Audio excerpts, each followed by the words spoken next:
Magandang tanghali po dito po sa ating sa Pilipinas. Oras alas 3:45 ng hapon. Ang inyo pong tagapagbalita, si Byron Damian. Mauna kayong manood at baka kayo ay mahuli.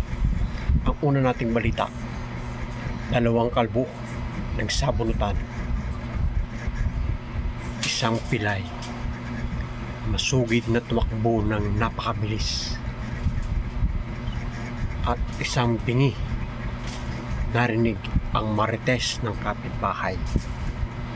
Kaya huwag kayong hihinto sa aking pagbabalita. Buntis na pilitang umanak. Ito ang isa sa pinaka mahirap. Isang bulag naging saksi sa napaka karumal-dumal na krimen. Itinuro ang suspek na huli ng mga pulis. Okay?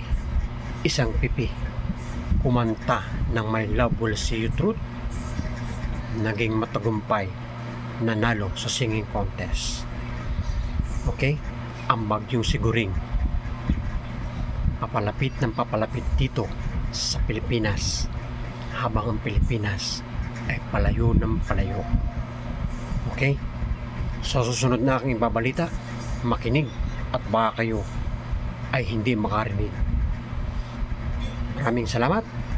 Subaybayan nyo ang aking update na balita. Magandang hapon.